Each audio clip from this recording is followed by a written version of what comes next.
The morning sun crept over the eastern ridge, painting the vast Wyoming grasslands in shades of burnished gold and copper. The air hung thick with the scent of sage and dried earth, carrying whispers of an approaching storm. From the porch of the Double R Ranch, the land stretched endlessly, yellow grass rippling like an ocean beneath the purple-tinged sky, punctuated by towering rock formations that stood like ancient sentinels against time. Samuel Sam Richardson cut an imposing figure as he surveyed his domain. At 38, he had built an empire from dust and determination. His weathered hands gripped the porch railing, knuckles white with tension that had nothing to do with cattle prices or water rights. The locals called him rich, partly for his wealth, mostly for the irony of a name that captured both his fortune and the poverty of his spirit.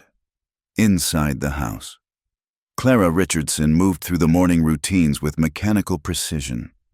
23 years old, with hair the color of prairie wheat and eyes that had once sparkled like morning dew. She had become a ghost in her own home. The china clinked softly as she set the breakfast table, each sound echoing through rooms too large and too empty for two people who had forgotten how to speak to each other. Their marriage, arranged 3 years prior between Sam's ambition and her father's debts, had withered like grass in drought.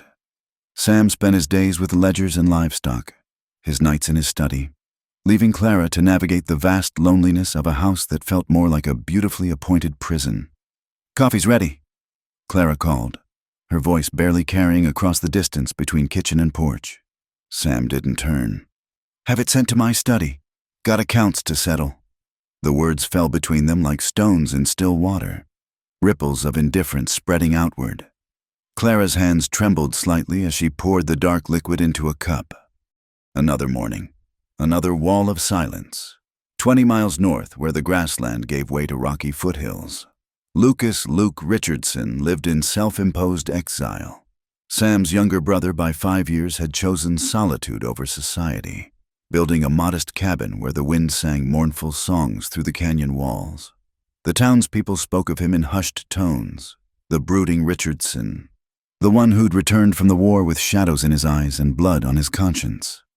Luke stood at his door, watching storm clouds gather on the horizon. His face, carved by wind and sorrow, bore the same strong features as his brother's, but softened by a capacity for feeling that Sam had long ago traded for success. He hadn't spoken to Sam in months, their last encounter ending in bitter words about duty, family, and the price of ambition. "Storm coming," he murmured to his horse, a bay mare who nickered in response. The animal understood him better than most humans did. Luke had learned to find comfort in such simple communications, free from the complexities of human deceit and disappointment. Back at the Double R, Sam locked his study door and spread papers across his desk.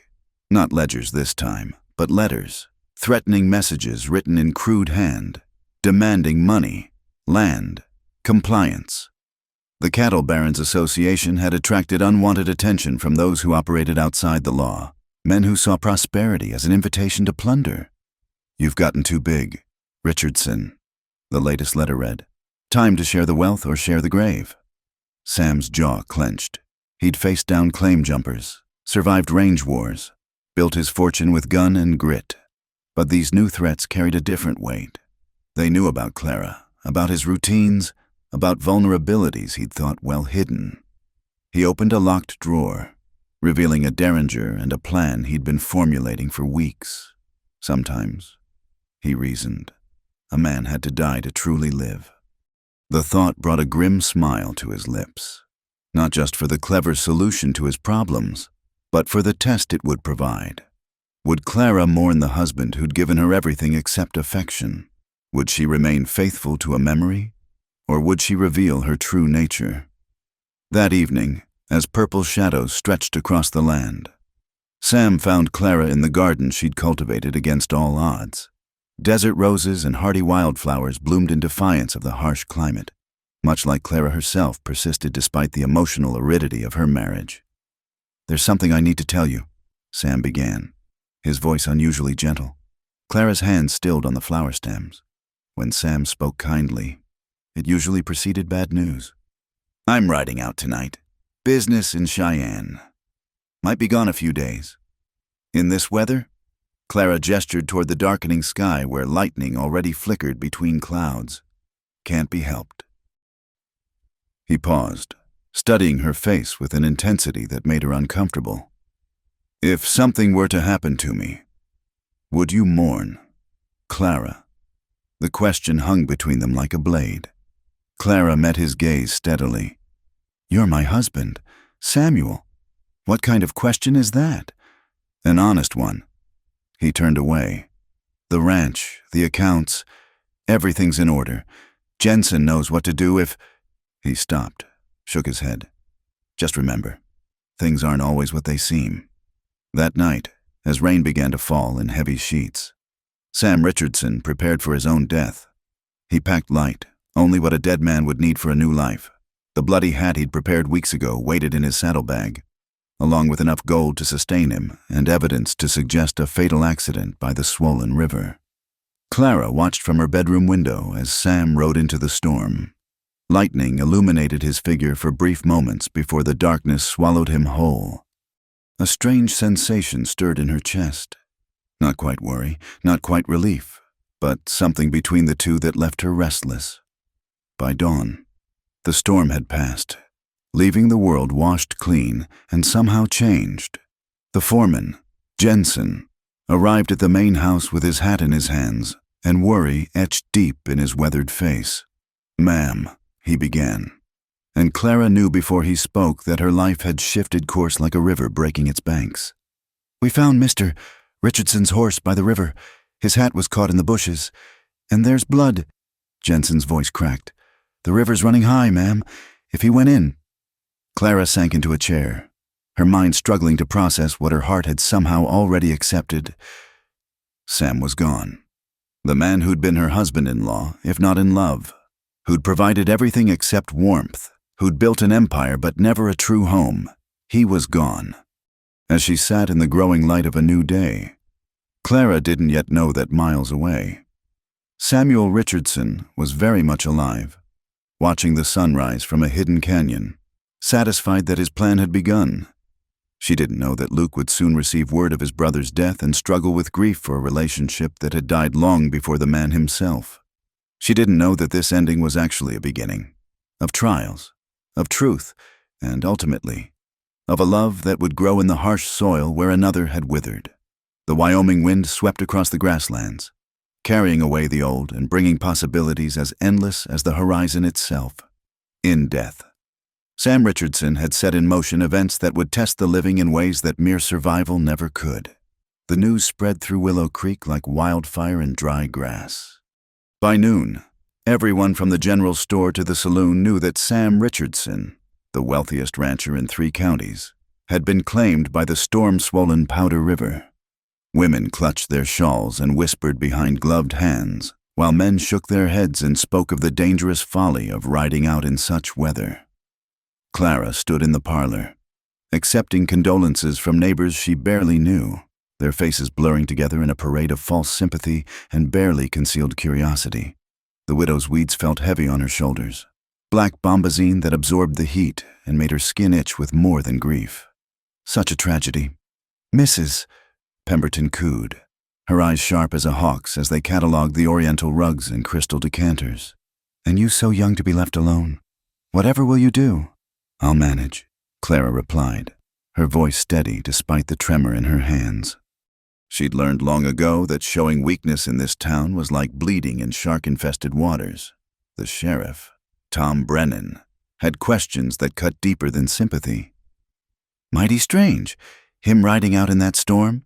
Sam wasn't known for taking foolish risks. "My husband had urgent business," Clara said, meeting his gaze directly. "He didn't share the details with me." Brennan's mustache twitched. "Nobody yet.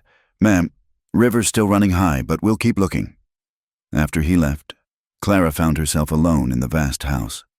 The silence more oppressive than Sam's presence had ever been. She walked through rooms that felt like museums to a life never quite lived, fingertips trailing over furniture chosen for impression rather than comfort. The cemetery stood on a hill overlooking the valley, a collection of wooden crosses and stone markers fighting a losing battle against wind and time. Clara knelt beside the fresh grave, empty but for the principle of the thing, while Reverend Davies intoned words about dust and resurrection that seemed to mock the barren ground. The sun beat down mercilessly, turning her black dress into an oven. Sweat trickled between her shoulder blades as she played the part of grieving widow. Though what she grieved for was more complex than the loss of a husband, she mourned the life that might have been, the children never born, the love never kindled. The Lord giveth, and the Lord taketh away, the Reverend proclaimed, and Clara wondered if the Lord had ever given her anything but trials to endure. As the small crowd dispersed, she noticed the whispers starting already. Margaret Hollis leaned close to her sister, eyes cutting toward Clara with suspicious brightness. "Married 3 years and no children. You don't suppose—" "They say she's from back east," came the reply. "Different sorts of women there. Maybe she brought bad luck with her." Clara held her head high as she walked back to the buggy, but each whisper was a small cut. Death by 1,000 social slices. By evening, she'd heard the rumors reflected back at her through the servants' careful silences. She was barren, cursed, a city woman who'd enchanted Sam Richardson and led him to his doom. Within a week, the ranch began to show signs of neglect. 2 of the best hands quit, claiming they wouldn't work for a woman, especially one who might be hexed. Others simply disappeared in the night, wages uncollected, as if proximity to Clara might prove contagious. Jensen, the foreman, did his best, but he was one man trying to hold back a tide. "Lost 3 more head to wolves last night," he reported, hat twisted in his hands. "And the Hendricks are disputing the water rights again, saying with Mr. Richardson gone, the agreements stand." Clara interrupted, though she knew little of such matters. Sam had kept the business of the ranch as separate from her as he'd kept his affections. "Yes, ma'am, but enforcing them—" Jensen trailed off uncomfortably. Everyone knew that in the Wyoming Territory, agreements were only as strong as the gun hand that backed them. The general store extended credit grudgingly. Mr. Watson's smile never quite reaching his eyes as he tallied her purchases. "Times being what they are, Mrs. Richardson. I'll need to see payment sooner rather than later. The R has always paid its debts." Clara reminded him. "That was when Sam Richardson was running it." Watson replied, not unkindly, but with finality that suggested her word carried less weight than her husband's ghost. At night, Clara sat by lamplight, trying to decipher Sam's ledgers. The numbers swam before her eyes. Cattle counts, grain purchases, wages owed. He'd kept meticulous records but had never thought to teach her their meaning. The ranch was hemorrhaging money like a wounded animal bleeding out on the prairie. Strange things began happening after dark. Tools disappeared from the barn. Fences were cut. Water troughs overturned. Jenkins found boot prints around the corral that didn't match any of the remaining hands. Someone was testing the ranch's defenses, probing for weakness. "Could be the Crocker gang," Jensen suggested. "They've been eyeing the R for years, but Mr. Richardson kept them at bay." Clara knew what he didn't say, that Sam's reputation and rifle had been the ranch's real protection, and both were now gone. One morning, she woke to find a flour sack on the back porch, along with a haunch of fresh venison. No note, no sign of who had left them. The meat was cleanly butchered, the flour good quality. Clara studied the gifts with mixed feelings, gratitude for the help, unease at the mystery. Ghost provisions. The cook muttered when she saw them. "Mark my words, no good comes from taking charity from spirits." But Clara was practical above all else. Ghost or not, the flour made bread and the meat filled empty bellies.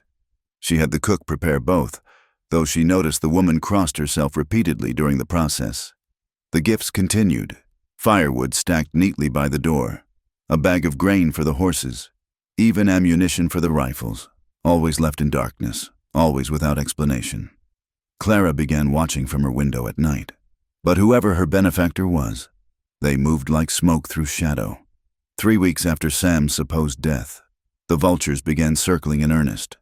William Crocker himself rode up to the house with 6 men, all armed, all wearing the confident smiles of predators who'd cornered their prey. Mrs. Richardson. Crocker tipped his hat mockingly. "Come to pay my respects and make you an offer." Clara met him on the porch, rifle in hand. "The double R isn't for sale." Everything's for sale at the right price." His eyes traveled over her with an insolence that made her skin crawl. "A woman alone can't run a spread like this. Be reasonable. I'll give you enough to set yourself up comfortable back east where you belong." "This is where I belong now," Clara said, surprising herself with the conviction in her voice. "And I'll thank you to get off my land." Crocker's smile turned ugly. "Pride goes before a fall. Mrs. Richardson, this territory has a way of teaching harsh lessons to those who don't know their place." After they left, Clara's hands shook so badly she could barely set the rifle down.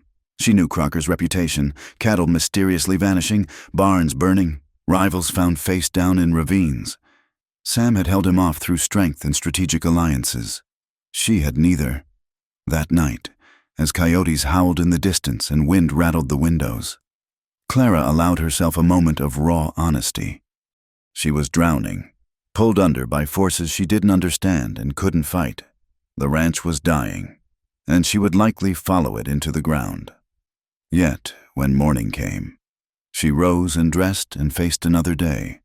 There was livestock to tend, accounts to balance, a ranch to save, and somewhere in the darkness, an unknown protector left signs that she wasn't entirely alone. The widow Richardson was learning that survival in the territory required more than morning clothes and proper manners. It demanded grit, cunning, and perhaps a guardian angel who moved through darkness, leaving flour and firewood in their wake. The autumn wind carried an edge sharp as a skinning knife when Luke Richardson finally showed himself. Clara had been struggling with a broken fence post, her hands raw from the splintered wood, when a shadow fell across her work.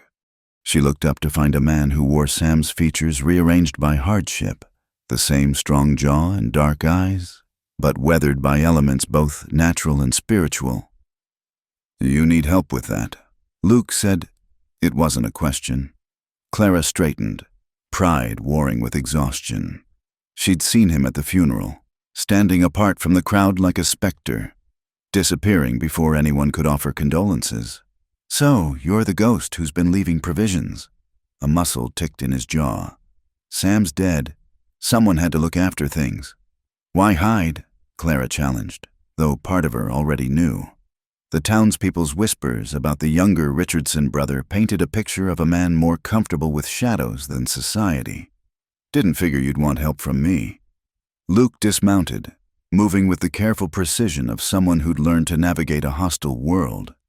"Sam wouldn't have—" The fence post chose that moment to give way entirely, and Clara stumbled. Luke caught her elbow, steadying her with hands gentler than their calluses suggested. For a moment, they stood frozen, the touch sparking something Clara couldn't name. "Thank you," she managed, stepping back. "For the help. The flour and meat." Luke had already turned to examine the fence, his face hidden. "Ranch needs more than flour and meat. You lost 6 hands this week." "News travels," Clara said bitterly. "In these parts, news travels faster than wildfire." He hefted the broken post. "You got a replacement for this?" They worked in silence as the sun tracked across the sky. Luke's presence was oddly comforting. He didn't fill the air with meaningless chatter or treat her like porcelain about to shatter. When she struggled with the wire, he showed her better technique without condescension. When she managed a section on her own, he nodded approval that felt more genuine than any compliment. "You were in the war," Clara ventured as they paused for water. Luke's hand stilled on the canteen. "Every man my age was in the war." Sam never spoke of it. Sam never spoke of lots of things. The bitterness in his voice could have curdled milk. That was his way. Pretend the past didn't happen, build something new on top of the graves. Clara studied him, this man who shared her husband's blood but seemed carved from different stone entirely. Where Sam had been polished granite, Luke was raw sandstone, shaped by wind and worn by weather. "Why did you stay away?" she asked. "From the ranch? From Sam?" Luke's laugh held no humor. "You ever try to stand next to the sun? You either burn or live in shadow." Sam made his choice clear. He didn't need a broken brother bringing shame to his empire. "You're not broken," Clara said quietly. "Ma'am, you don't know what I've done." His eyes held depths that spoke of nights spent wrestling demons only he could see. "What I'm capable of. I know you've been protecting this ranch when you had every reason to let it fail." Luke looked at her then. Really looked. And Clara felt exposed in a way Sam's casual dismissals had never achieved. This man saw too much, understood too well the weight of carrying on when the world seemed determined to break you. Days passed, and Luke's visits became routine. He'd arrive with first light, work until dusk, accepting nothing but water and occasional meals. The ranch began to stabilize, fences mended, predators deterred, the remaining hands working harder under his quiet authority. Evenings became Clara's favorite time. After the day's labor, they'd sit on the porch as stars emerged like promises in the darkening sky. Luke would clean rifles or mend tack while Clara worked on the ledgers. Companionable silence broken by occasional observations. "Coyotes are moving closer," Luke might say. And Clara would note to have Jensen check the chicken coops. "Watson's charging too much for grain," Clara would mention, and Luke would nod, adding it to some mental tally of injustices to be addressed. One night, a dust storm rolled in from the west, turning the world sepia-toned and hostile. Luke had been preparing to leave when the wind picked up, and Clara found herself insisting he stay. "Can't ride in this," she said, trying to sound practical rather than pleased. "You'll take Sam's room." Luke's face closed off. "I'll bed down in the barn." "Don't be ridiculous. The house has 12 rooms gathering dust." "It ain't proper. Clara." Her name on his lips sent an unexpected shiver through her. "Neither is freezing in a barn for the sake of gossips who already think the worst of me." They compromised. Luke took a room at the far end of the house. Might as well have been in a different territory for all the distance it put between them. But Clara lay awake knowing he was under the same roof, feeling safer than she had since Sam's disappearance. The storm raged for 2 days, trapping them together. Clara discovered Luke could cook. Simple fare, but satisfying. He discovered she could beat him at chess, though he suspected she'd learned strategies Sam never knew she possessed. "You're not what I expected," Luke admitted on the second evening, firelight playing across his weathered features.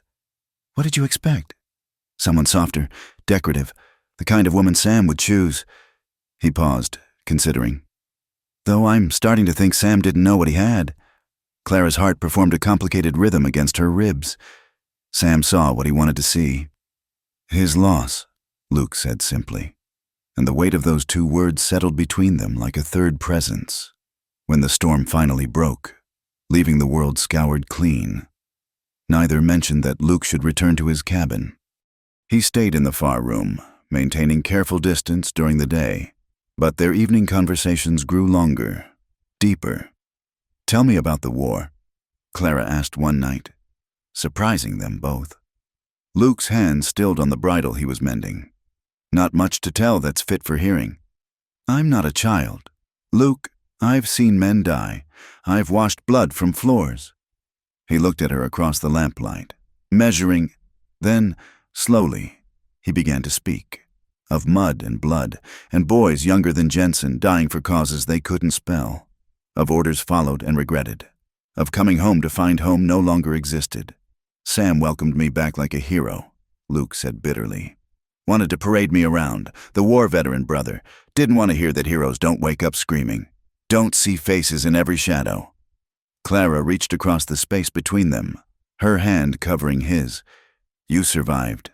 That's heroic enough." Luke turned his hand palm up, fingers interlacing with hers. The touch was electric, forbidden, necessary. "I'm not a good man, Clara, not like Sam pretended to be." "Sam left me to face the wolves alone," Clara reminded him. "You stayed." I couldn't. Luke stopped, jaw working. Couldn't stand thinking of you out here alone, even before, when Sam was alive. I'd ride by sometimes, make sure things were well. Told myself it was for the ranch. And now I tell myself I'm honoring my brother's memory. His thumb traced circles on her palm. But we both know I'm lying.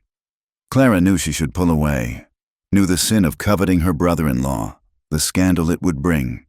But Luke's touch was the first warmth she'd felt in years of winter marriage. And she was so tired of being cold. "I'm glad you're here," she whispered. Luke lifted their joined hands, pressing his lips to her knuckles in a gesture that managed to be both chaste and intimate. "So am I. God help me. So am I."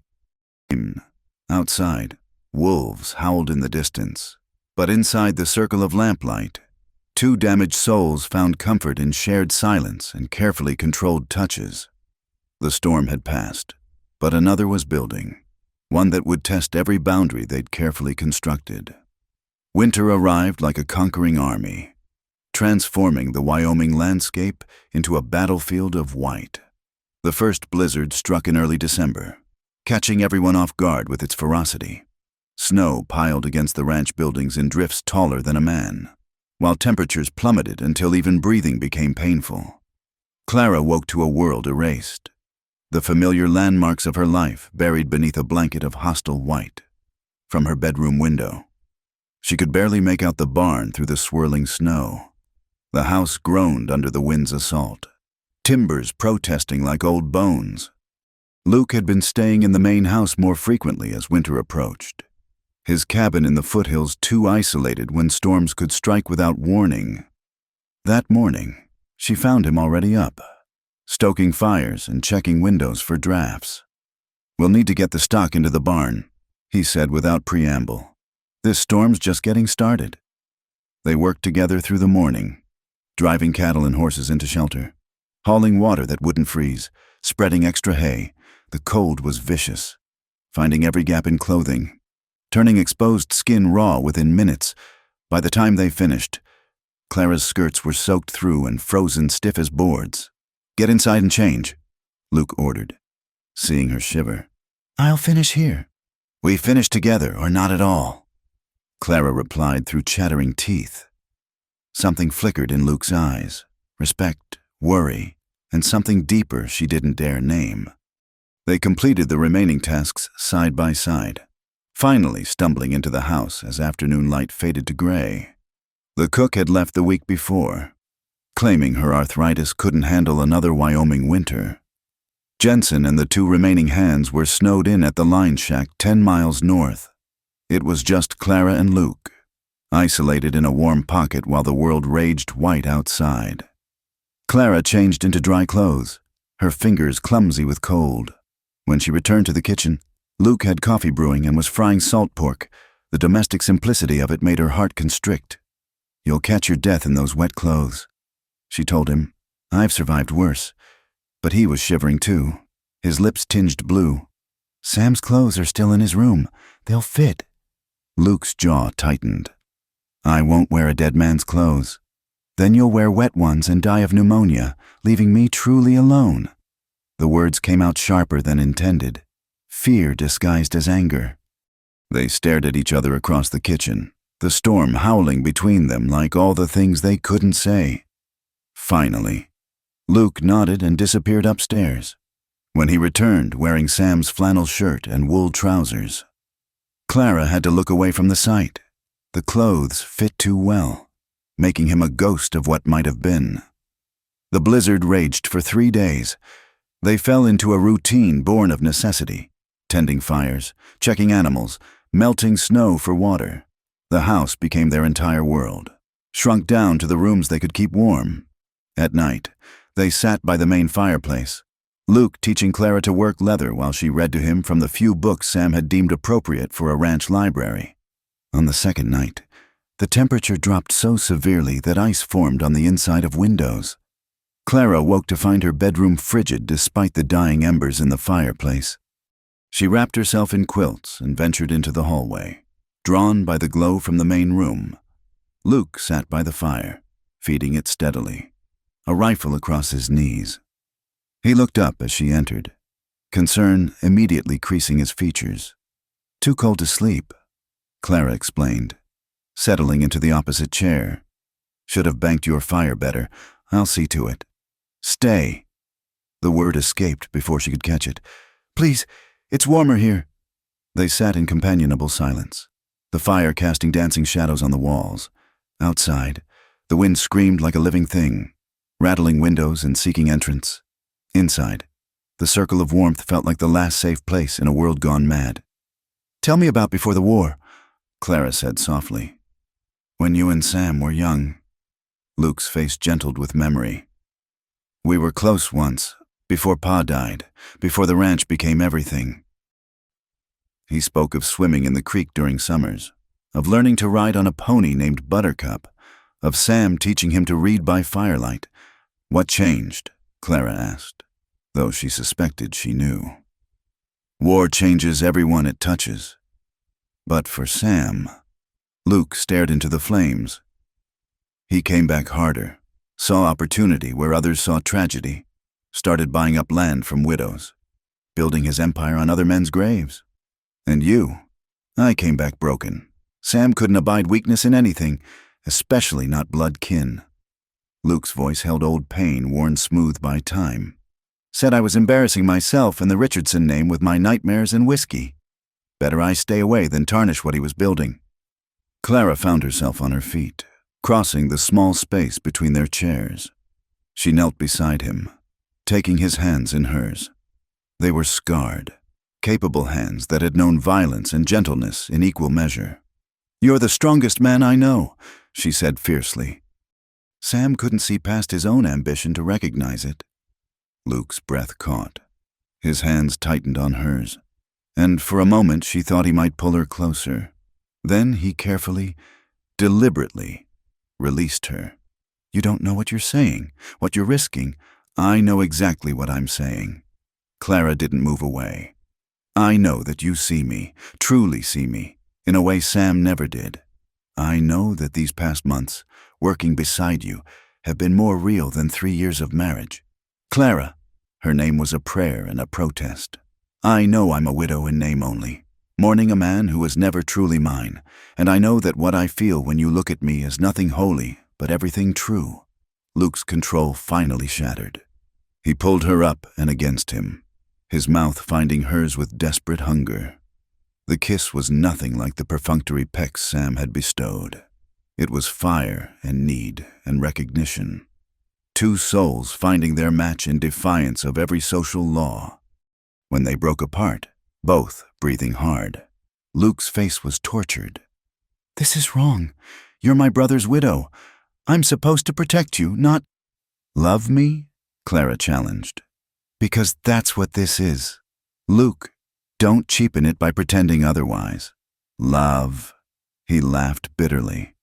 "I've loved you since Sam brought you home. Watched him waste what I would have treasured. Stayed away because I couldn't trust myself near you." His hands framed her face with infinite tenderness. "And now, with him barely cold..." "He left me," Clara interrupted. "Whatever his reasons, he chose to leave. You chose to stay."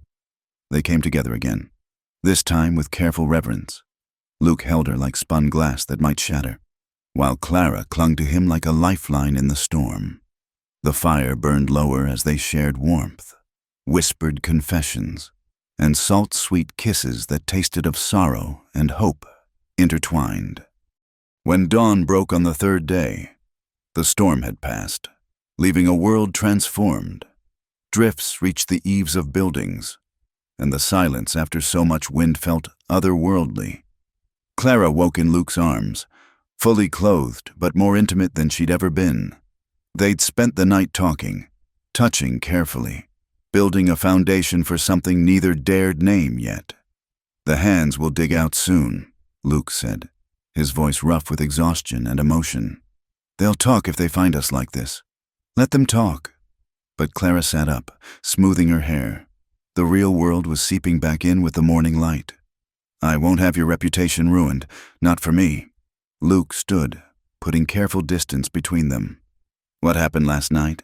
was the most honest thing in my life." Clara finished. "Don't you dare apologize for it." "I'm not apologizing. I'm trying to protect you. I've had quite enough of men protecting me from themselves," Clara said sharply. "Sam protected me from his real self, from his business, from any meaningful connection. Don't you start." Luke caught her hands, pressing them to his chest where she could feel his heart racing.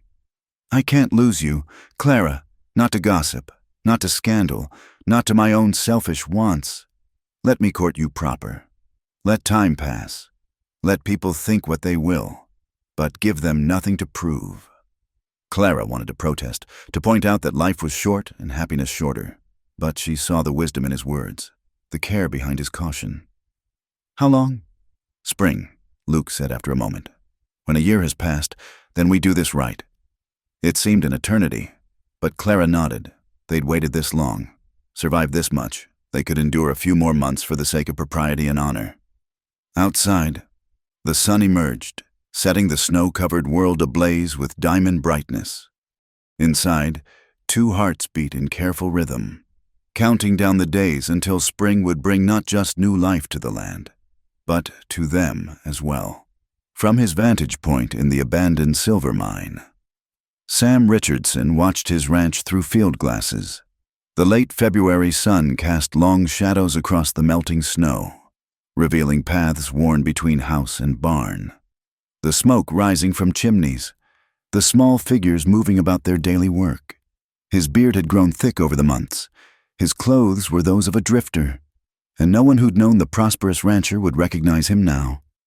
He'd been watching for weeks, making camp in various hideouts, always moving, always observing.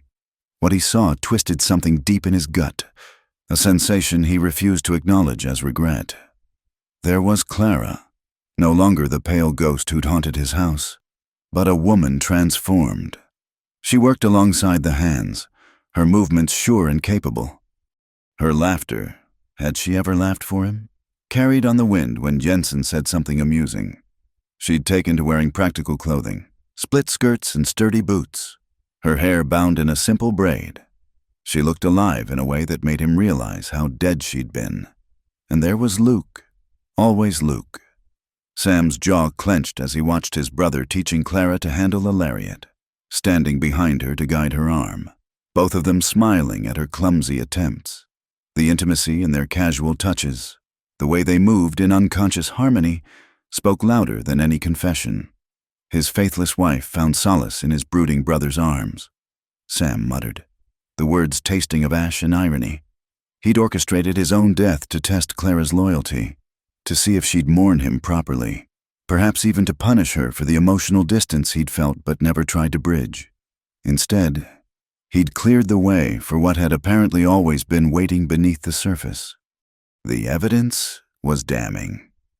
They maintained separate bedrooms, Luke still occasionally returning to his cabin for appearances' sake, but Sam knew his brother's tells, the way Luke's hand lingered on Clara's elbow as he helped her from the wagon, the soft look that crossed her face when Luke entered a room, the careful distance they maintained in public that screamed of private closeness. Part of him, the part that had built an empire from nothing, felt a perverse satisfaction. He'd been right about Clara. She hadn't remained the grieving widow, hadn't withered away, pining for him. But the victory rang hollow when he realized she'd never been faithless at all. She'd simply never been his. Sam lowered the field glasses, rage and something more complex churning in his chest. He'd planned to return triumphantly, expose Clara's weakness, reclaim his kingdom. But watching Luke defend the ranch against wolves, both animal and human, seeing Clara bloom under his brother's care, forced him to confront truths he'd spent years avoiding. He'd married Clara for her beauty, her Eastern refinement, the way she'd look on his arm at cattle association dinners. He'd never bothered to know her mind, her heart, her dreams. Luke had found the woman beneath the ornament, and she'd found the man beneath the scars. Damn them both, Sam said, but the words lacked conviction. His contacts in town kept him informed of other developments. Crocker was circling like a buzzard, testing the ranch's defenses, spreading rumors about the widow Richardson's inappropriate relationship with her brother-in-law. The Cattle Barons Association was making noises about the legality of a woman running such a large operation. Without Sam's political connections and implied threats, the vultures were gathering. 3 nights later, Sam watched from a ridge as riders approached the ranch under cover of darkness. 8 men, armed and purposeful. Crocker's boys, come to make trouble. His hand went to his rifle automatically before he caught himself. He was dead, after all. The dead didn't intervene. But as he watched Luke emerge from the barn, saw Clara appear on the porch with a shotgun, something fundamental shifted inside him. These people, his brother, his wife, were about to face violence because of his choices, his absence, his tests and games. The confrontation was brief, but vicious. Luke's military experience showed as he used cover and tactical positioning to even the odds. Clara proved herself no shrinking violet, firing with deadly accuracy when one rider tried to flank the house. But they were outnumbered, and Sam could see how it would end. He made his choice. The shot came from nowhere, dropping the man who'd been drawing a bead on Luke. Another shot, another rider down.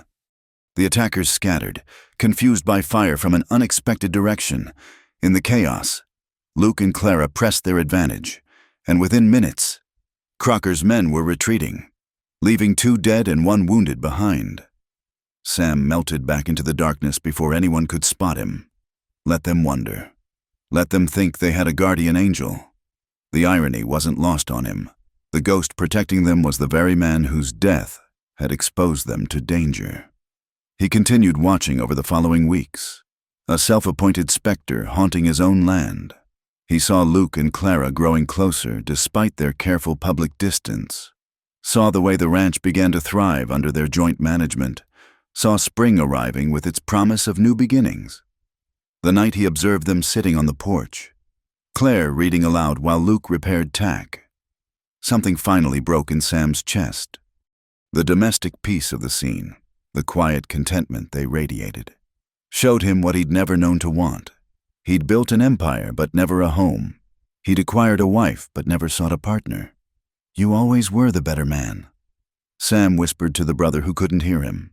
It was a truth he'd spent years running from, building walls of success to hide his own emotional poverty. Luke had gone to war and returned wounded, but whole.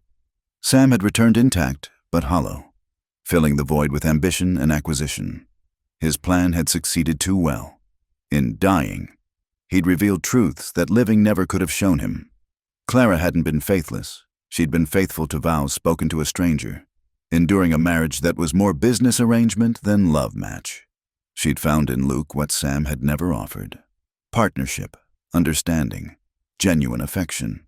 The taste of his own medicine was bitter indeed. As he made camp that night, Sam considered his options. He could return, expose the relationship, reclaim his property. He could continue playing ghost, protecting them from shadows. Or he pulled out paper and pencil, beginning to draft a letter he might never send.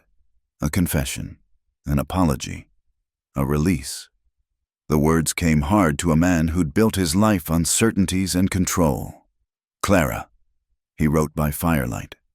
By the time you read this, if you ever do, I hope you've found the happiness I never gave you.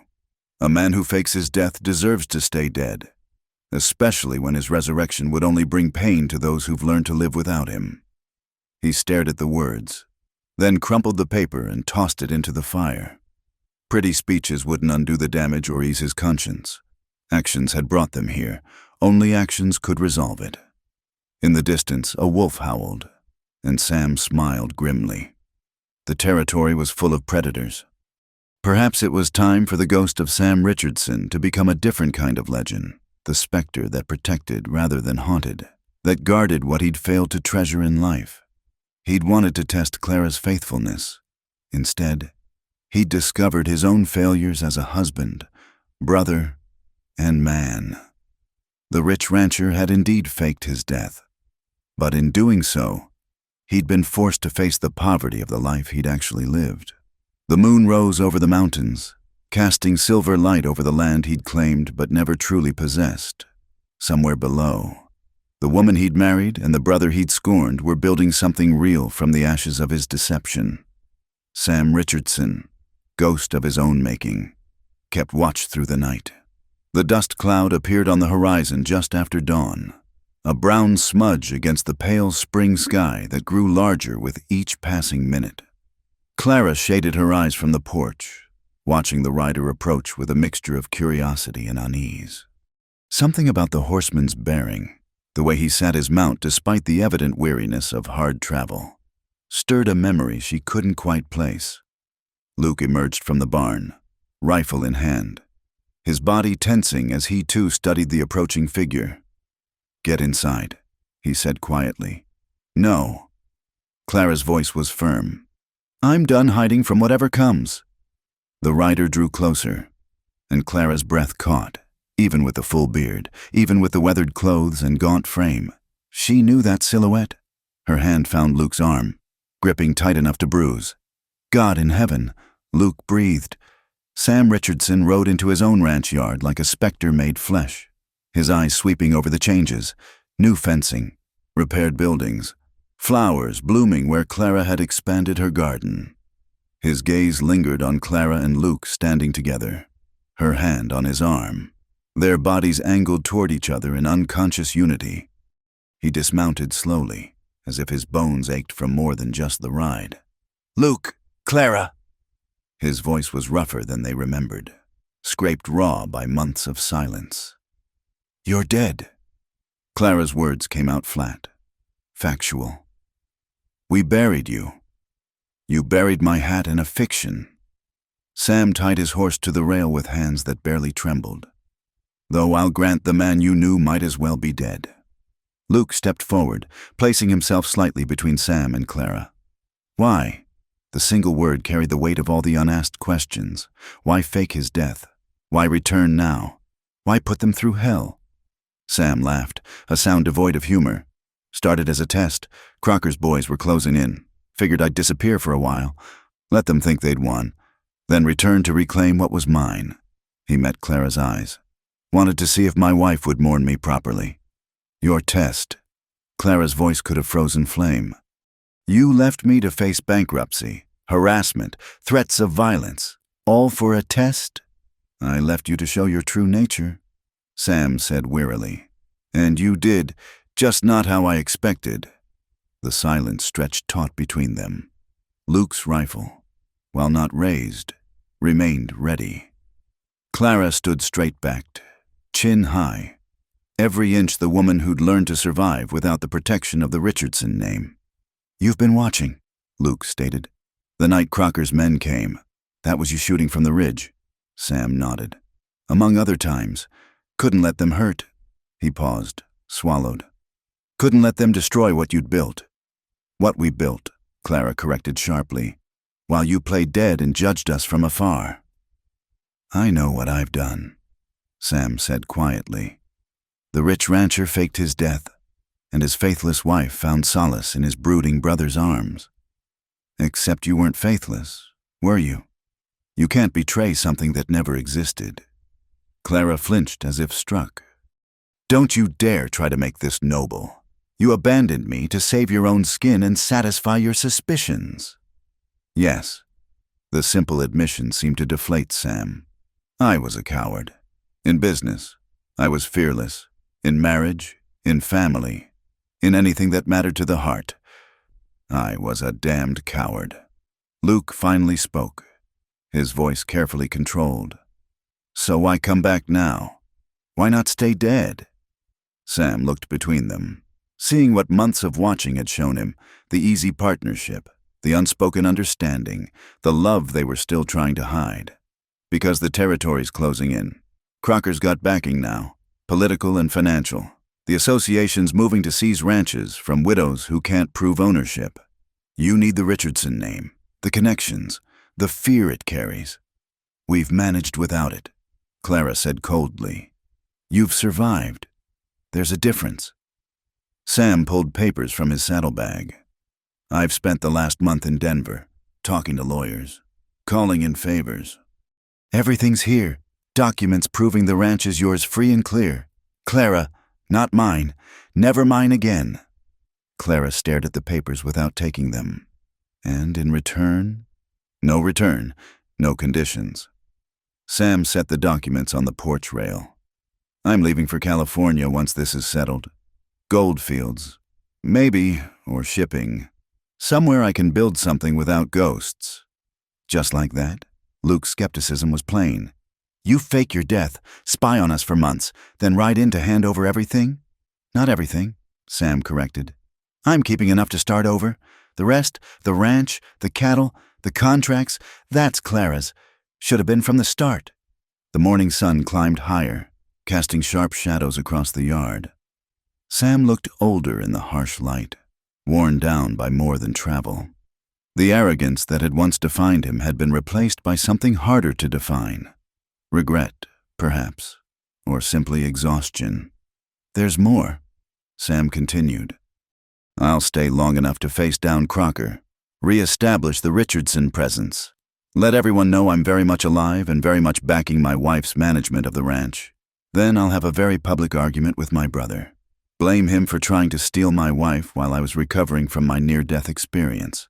Storm off to California in a rage." "No," Clara said immediately. "I won't have Luke's reputation. Luke's reputation is as a war hero who protected his brother's widow." Sam interrupted. "After I leave, grieving widow reconciles with heroic brother-in-law who saved her ranch.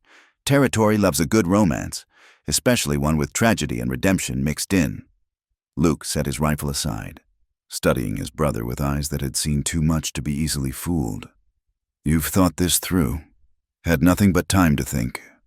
Sam's smile was rueful. "Funny thing about playing dead, gives you perspective on what's worth living for."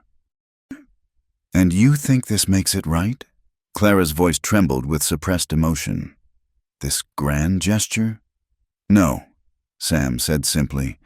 "Nothing makes it right, but it might make it possible for all of us to move forward."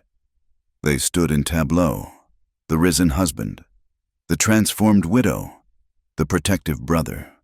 The ranch sprawled around them, testament to sweat and tears and stubborn survival. Somewhere a meadowlark sang, oblivious to the human drama below. Finally, Clara stepped forward and picked up the papers. "I'll have Jensen witness these. You'll stay in the bunkhouse. Whatever performance you have planned for the town, keep it away from this ranch." Sam nodded, accepting the terms. As Clara turned to go inside, he called after her, "Clara, I am sorry. For what it's worth." She paused without turning. "It's worth something. Not enough, but something." Luke waited until Clara was inside before approaching his brother. They stood face to face, mirror images weathered by different storms. "You hurt her," Luke said quietly. "Nearly broke her." "I know. If you betray her again, California won't be far enough to run." "I know that too." Sam met his brother's gaze steadily. "Take care of her, Luke, better than I ever could." "I intend to." Sam held out his hand. After a long moment, Luke took it. The handshake was brief but firm, sealing an understanding that words couldn't compass. As Sam led his horse toward the bunkhouse, Luke called after him, "Sam, that night with Crocker's men, thanks." Sam didn't turn, just raised a hand in acknowledgement and kept walking. Behind him, Luke stood guard over what had become his to protect, while inside the house, Clara held papers that made legal what heart and circumstance had already decided. The rich rancher had returned from the dead, but only long enough to bury the man he'd been and free those he'd trapped in his shadow. It wasn't redemption. That would take more than papers and promises. But it was, perhaps, a beginning. The tension in the ranch house could have been cut with a skinning knife. For 3 days, Sam, Clara, and Luke existed in an uneasy truce, each nursing wounds too deep for easy healing. Sam kept to the bunkhouse as promised, emerging only for meals that were exercises in strained civility. The very walls seemed to hold their breath, waiting for the inevitable explosion. It came on the 4th evening, when Sam found Clara and Luke in the barn, working side by side to treat a colicky horse. The casual intimacy of their movements, Luke holding the animal steady while Clara administered medicine, sparked something raw in Sam's chest. "Touching scene," he said from the doorway, his voice carrying an edge that made both of them tense. The devoted brother-in-law and the grieving widow, united in their care for the livestock. "Sam," Luke warned, but his brother was already advancing into the barn, years of suppressed resentment finally boiling over.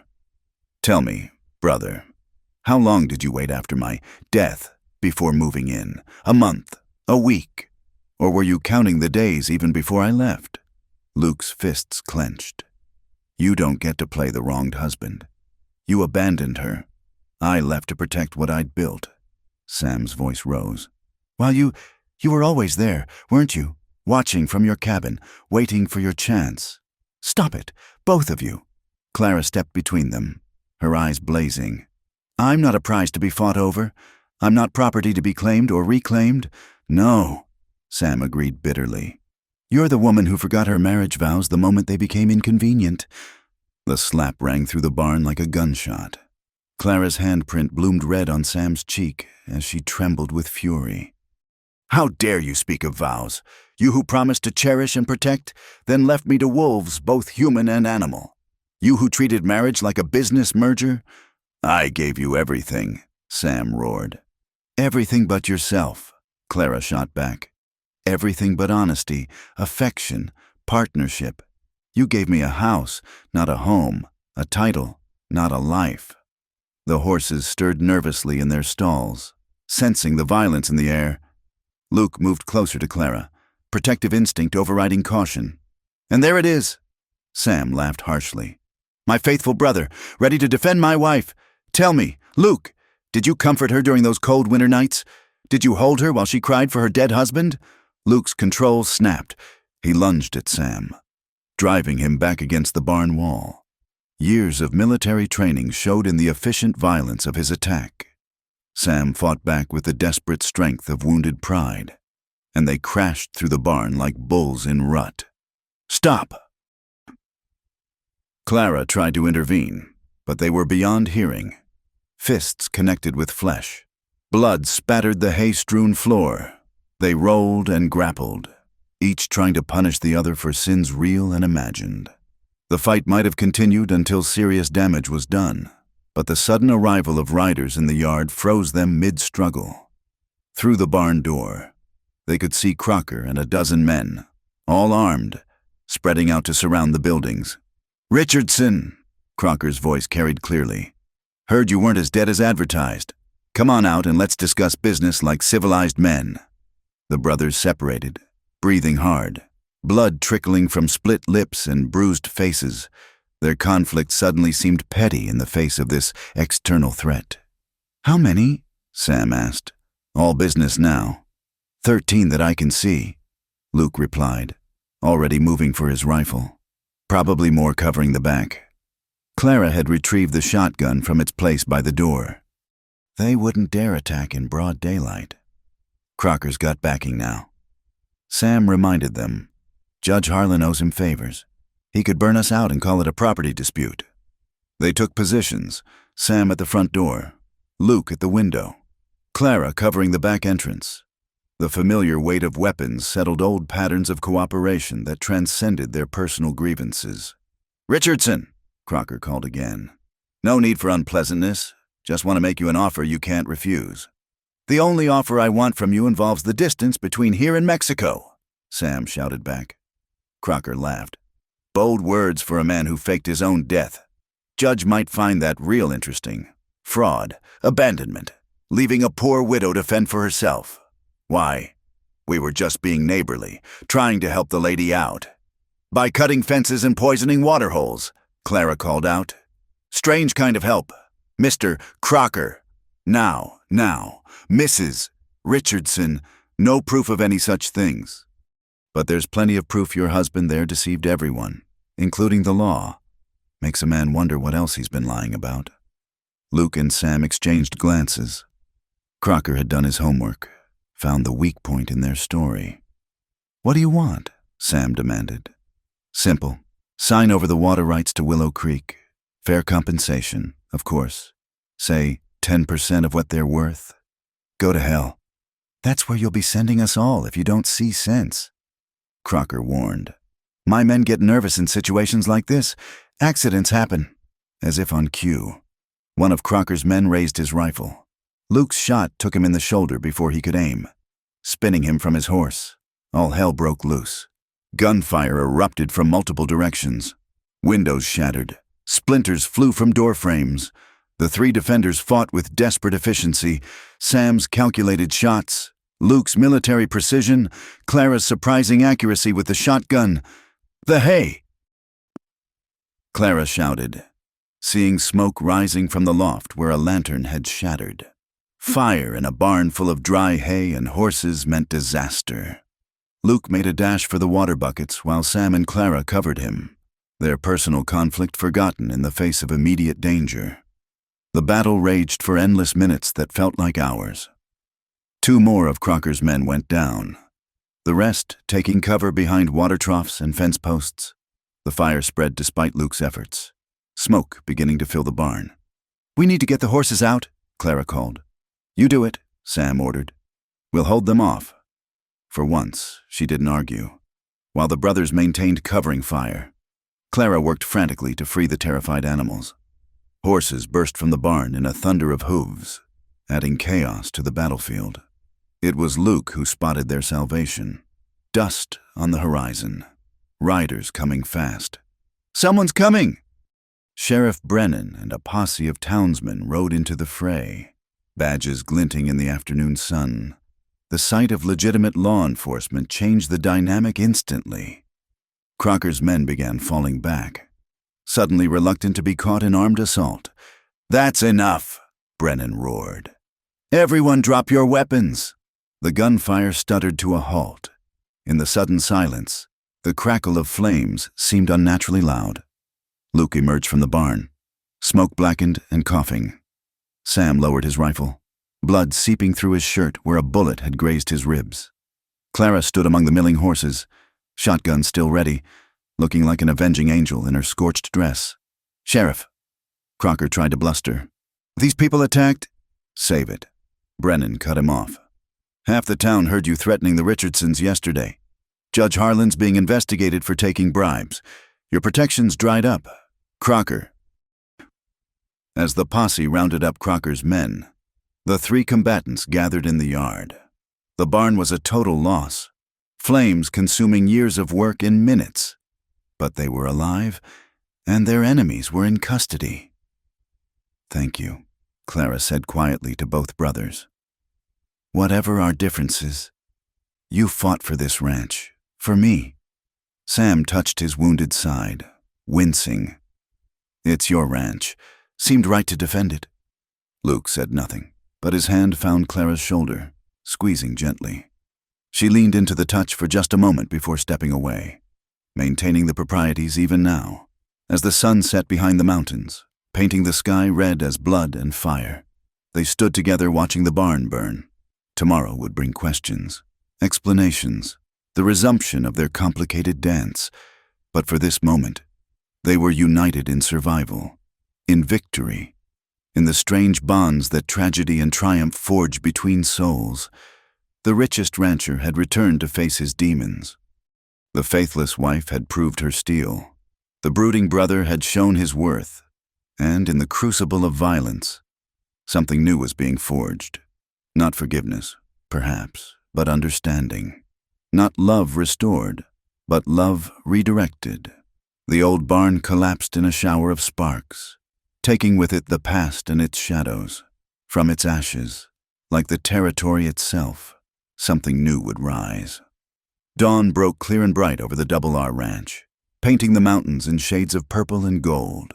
The acrid smell of smoke still lingered from the burned barn, but the morning carried promise on its breath, spring turning toward summer, the eternal renewal of the western lands.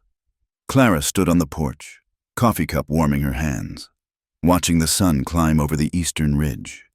The events of the past week felt like a fever dream, but the legal papers on her desk and the healing bruises on the Richardson brothers' faces testified to their reality. Sam emerged from the bunkhouse, his belongings packed on a mule. His wounds had been tended. His business in town concluded. Judge Harlan was under arrest. Crocker's gang scattered to the winds, and the ranch's ownership and water rights were secured beyond dispute. There was nothing left to hold him here except the conversations that needed to happen before goodbye. Luke was already at work with the hands, clearing debris from the barn site. He moved stiffly, his ribs still tender from the fight, but with purpose that spoke of building rather than destroying. When he saw Sam approaching, he set down his tools and waited. The brothers faced each other in the morning light, no longer enemies but not quite friends, something more complex, shaped by shared blood and divergent choices. "I'm heading out," Sam said simply. Luke nodded. "California?"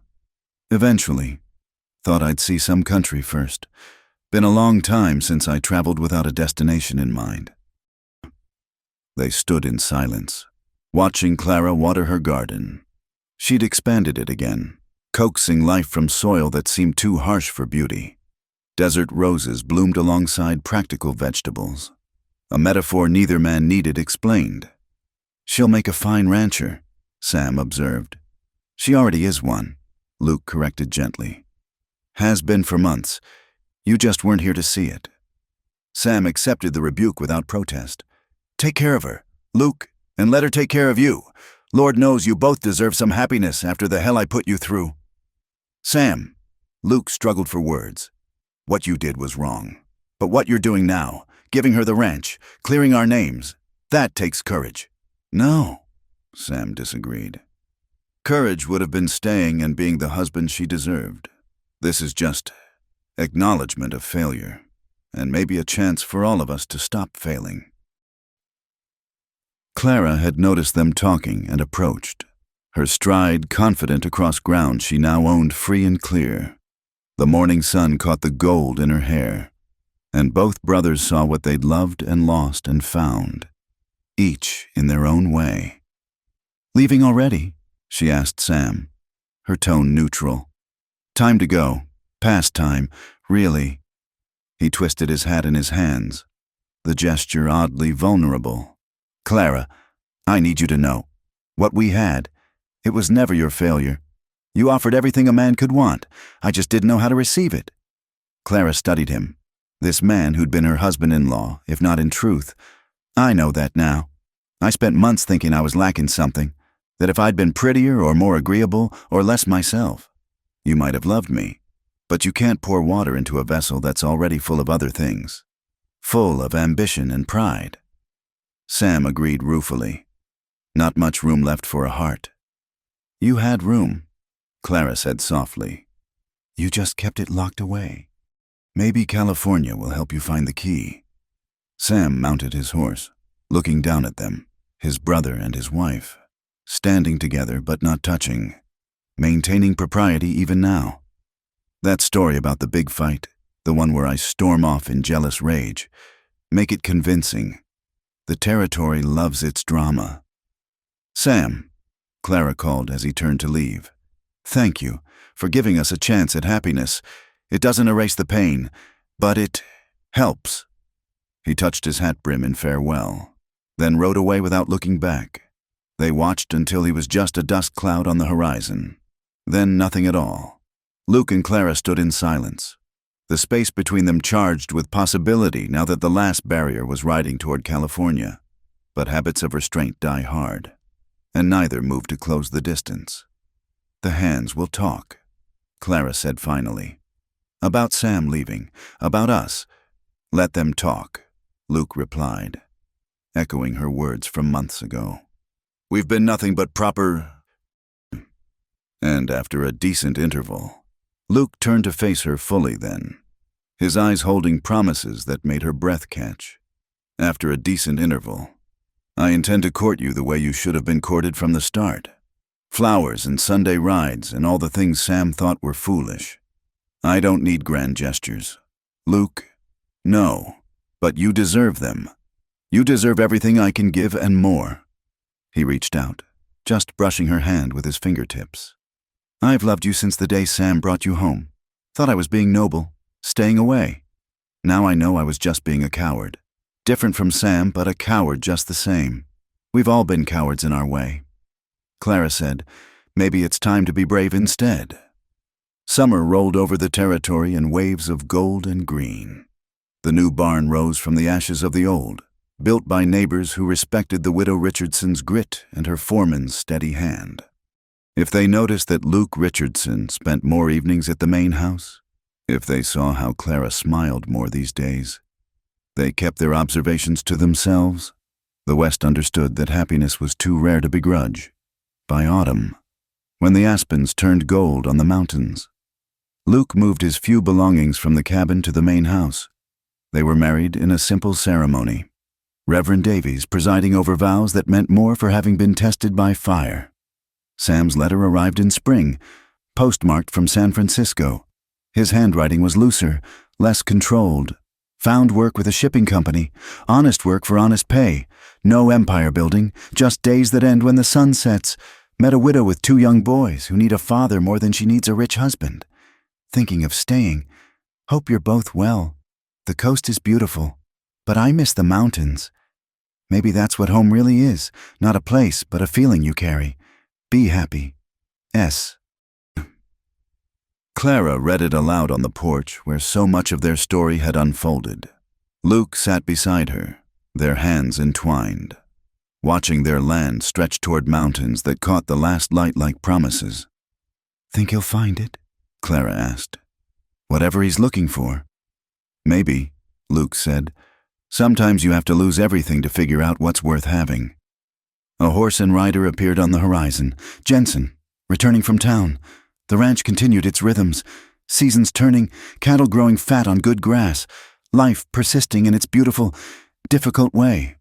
Clara leaned into Luke's shoulder, feeling the solid reality of him, the quiet strength that had always been there, waiting. The rich rancher had faked his death, but in doing so, he'd given life to something truer. His faithless wife had found solace in his brooding brother's arms, but faithlessness had become faith. Solace had become joy, and brooding had given way to peace. The Wyoming wind sang through the grasslands, carrying stories of all who'd loved and lost and found their way home. On the Double R Ranch, 2 souls who'd traveled hard roads to reach each other sat watching the stars emerge, no longer haunted by ghosts, but blessed by the strange grace that sometimes comes from surviving our own worst choices. In the distance, coyotes called to each other across the darkness, wild and free. The sound no longer spoke of threat but of endurance, of life continuing despite all odds. Clara smiled, tightening her hand in Luke's. They were home. Thank you all for listening to this tale of love, loss, and redemption in the Old West. I'd love to hear where you're enjoying this story from, whether you're driving through the prairie states, sitting by your own campfire, or just taking a break from modern life to visit the frontier with us. Please subscribe to Wild West Campfire and share your thoughts about Clara, Sam, and Luke's journey in the comments below. Until our next story, partners, keep your powder dry and your hearts open.